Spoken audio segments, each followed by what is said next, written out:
this is M.A.M.M.A, and welcome back to the Muppet Vlog. Now this time we're going to be looking into the 7th episode of Season 4 of The Muppet Show, which features Dudley Moore. Now, maybe he's not necessarily a familiar name to you guys, but if you live in the UK, then maybe he might actually sound familiar. He is both an actor and a musician, where he actually started out as one of the 4 writers and performers, where he began in the comedy review live show Beyond the Fringe. Then later on, his partner, well, like one of the members of Beyond the Fringe, Peter Cook, would go and collaborate with Moore in order to go and perform on the TV show Not Only, But Also. This would eventually, later on, bring him into a career both as an actor and a musician, where he would even get an Oscar nomination and a Golden Globe win for his performance in the 1981 comedy Arthur.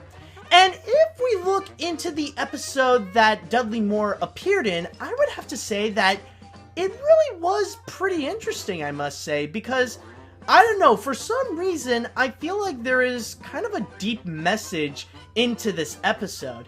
And normally, I wouldn't be the kind of guy who would be for this kind of thinking, where you would look way too deep in a family-friendly program, whether it be like a TV show or a movie, because like 99.9% of the time, whatever metaphor or allegory someone would come up for those things, it's utterly bullcrap and they're just losing their minds during the process. But the thing is, with this episode of The Muppet Show, I feel like for some reason they're trying to say something, and it's rather interesting when you do think about it. Because the whole scenario is that Dudley Moore decided to bring in this machine called M.A.M.M.A. Now, what M.A.M.M.A does is that it actually provides music, where you don't necessarily need a band or anything like that. M.A.M.M.A can actually provide all the music that you need. And, of course, this actually upsets the Electric Mayhem, because they feel like they no longer need to be used throughout the show. And that really does tick them off. So what they want to do is try to compromise with either Kermit or Dudley Moore to pretty much try to get rid of that machine. While in the meantime, you actually see, like, yeah, there are some pros with having like a music making machine during something like The Muppet Show, but there are also some flaws as well, where it would also impact the performances of either Miss Piggy or like the entirety of Pigs in Space, or even during Gonzo's performance. Like, you actually see the uses, both positively and negatively, of the impact of what would happen when like the characters would interact, or if M.A.M.M.A would interact with the Muppets throughout the show. Now, here is where the allegory would actually come in. The one that like I kind of thought up a bit. I feel like in a way that this episode is a bit of an allegory about the paranoia about machines taking over people's jobs. Because back during the 60s, the 50s, and even the 70s, when computers were like fresh and brand new, people always had that fear that machines would one day take over everybody's jobs. Like, people would no longer need to pay employees and stuff like that, or just pay people to go and like actually do some like small jobs like dishwashing, waiter, or even like be a musician, when they can easily be replaced by a machine. But it turns out that even though we technically could have that technology, we decided not to do that, and instead have the technology be more advantageous to us, where we're only going to use machines as tools in order to improve our lives. So that's pretty much the whole scenario that it is. And I feel like this episode in particular really does reflect upon that, where the paranoia obviously is coming from the Electric Mayhem, and you see all the different ways they try to do in order to go and stop it, where like, rather it be like Floyd and Animal trying to compromise with Dudley Moore, where the dude is actually the one that actually brought in the machine, is actually for it, but all the musicians are pretty much fully against it, and they feel like their jobs are in jeopardy. And in a way, it is pretty interesting when you look at it in that sense, because normally with Muppet Show episodes, Like, they're meant more as just entertainment and, you know, just having fun and be wacky in general in the same way that the Muppets would normally do.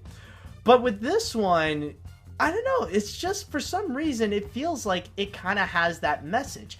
Maybe I am going crazy, maybe like I'm thinking way too deep into this, but I don't know, it's just that aspect with the whole Mama machine. I feel like it's kind of interesting, and in a way there's like this artistic sense that Jim Henson and the crew really wanted to say something regarding machines and stuff like that. So who knows, really.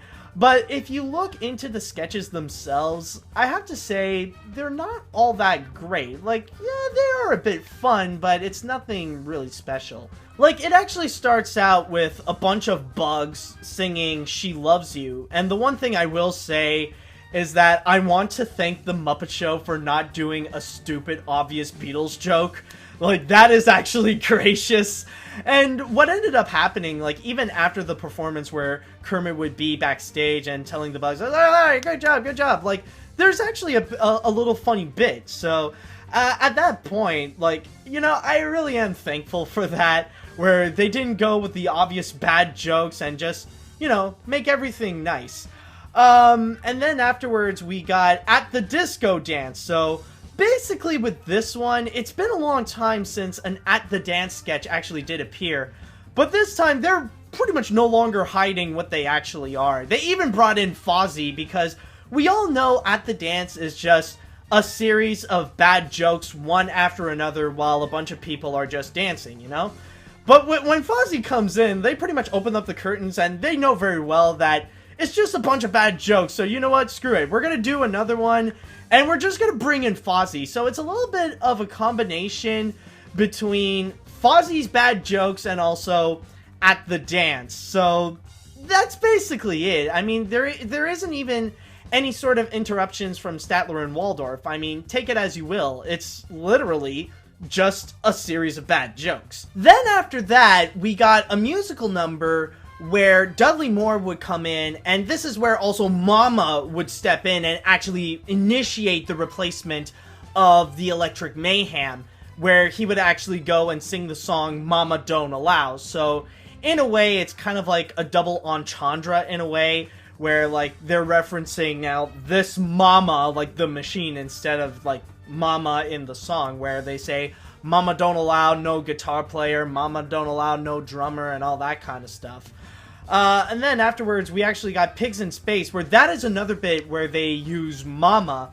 And I guess in a comedic front, that's where, like, Mama would actually really shine, because that's when Mama would intervene with the entire episode of Pigs in Space, and, like, they would give some musical cues to some of the different people, like Dr. Strangepork's grand entrance, or how Link Hogthrob ends up, like, with a little dumb music cue, and then Miss Piggy got the sexy cue when she would walk out and stuff like that.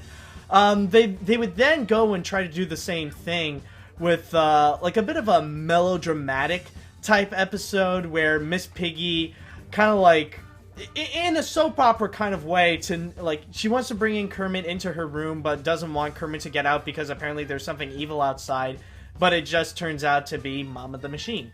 The final thing that Mama would go and try to intrude during a bit was actually with Gonzo, where he would try to defuse a bomb while reciting the works of Percy Bryce Shelley.